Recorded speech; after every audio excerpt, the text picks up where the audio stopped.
SubhanAllah, it is our last Taraweeh, so it's bittersweet because we completed something very good, and that's a great thing. We feel happy about it. We ask Allah to accept it from us, but also bitter because it is the last Taraweeh, and this kind of buzz and energy will be missing from the community until next Ramadan. We ask Allah to accept from us all. Ameen.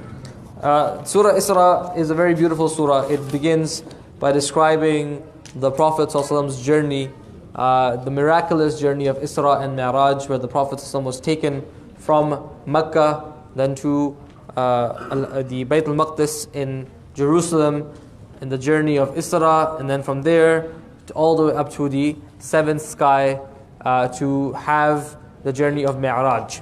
So it starts by describing that.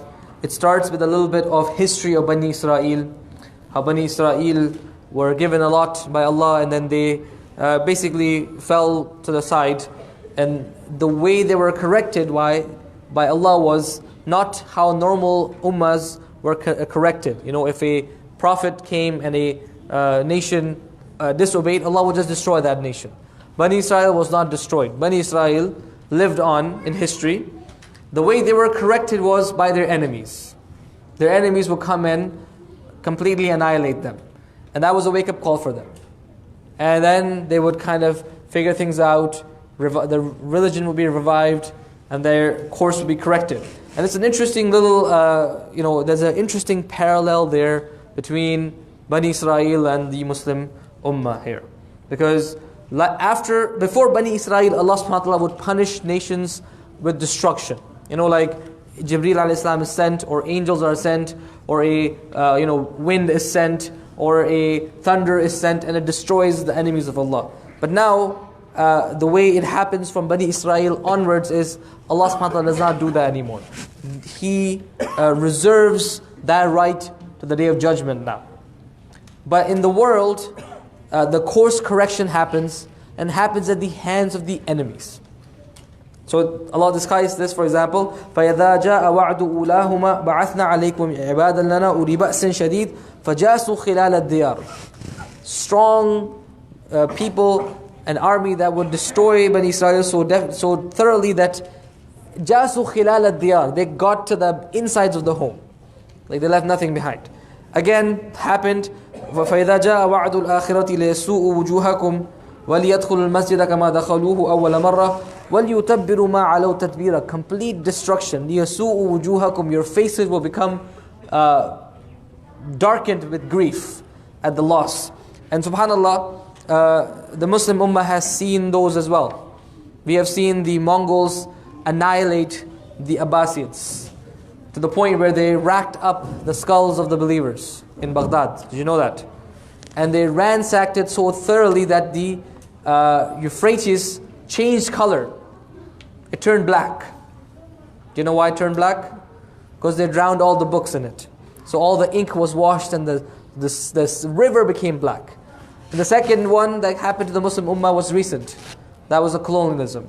That when European powers, who were at one time under the control of Muslims or had peace treaties with the Muslims, definitely did not have the upper hand, came and just started to take resources from the Muslim world. Completely just sucked it all out. So those two incidents that Allah refers to about Bani Israel very interestingly have happened to us as well. The question is, when will we wake up? The other, I don't want to make this a sad story, huh? History could be sad.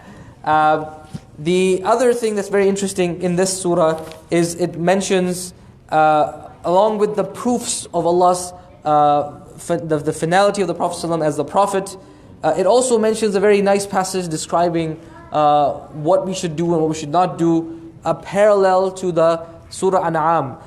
Your Lord has commanded you to worship Him alone and not anybody else. From ayah number 23 to ayah number 39. A very beautiful passage. I encourage you to read it. I'm going to only quote one little part here from that, which is ayah number 29. وَلَا تَجْعَلْ يَدَكَ مَغْلُولَةً إِلَىٰ عُنُقِكَ وَلَا تَبْسُطْهَا كُلَّ الْبَسْطِ فَتَقْعُدَ مَلُومًا مَحْسُورًا. Do not make your hand chained to your neck.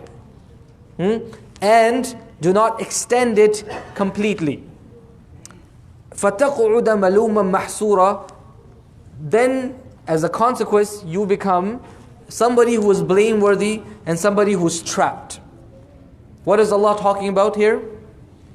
How to spend. How to spend money. Infaq fi sabilillah, spending in the way of Allah, but also just general principle of spending. This is what Allah subhanahu wa ta'ala's advice is. Don't make your hand tight to your neck. What is that referring to? That is referring to someone who is bakhil, very, very stingy. So stingy that his hand is like tied to their neck. Nothing can be like extracted from them. That's not a good situation. That's a very bad situation. Also, what's bad is the exact opposite, which is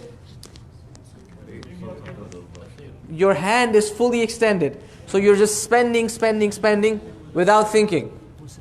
Right? This is somebody who is musrif, somebody who is extravagant. Both of those situations are not good. In both situations, what will end up happening is a person will become maluman mahsura. They will be blameworthy and they will be trapped. Trapped because they didn't spend enough. Trapped because they spend too much. Blamed because they didn't spend enough. Blamed because they spend too much. In both situations. And like the axiom goes, khairul umuri awsatuha. The best of the ways is in the middle, which is we spend according to the priority, according to the need. We spend awalan, firstly, to take care of our families, to take care of our immediate family. Then we spend to take care of whatever else is required for us to live.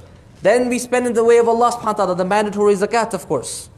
And then we spend sadaqah, whatever is suitable. And then we're supposed to save as well.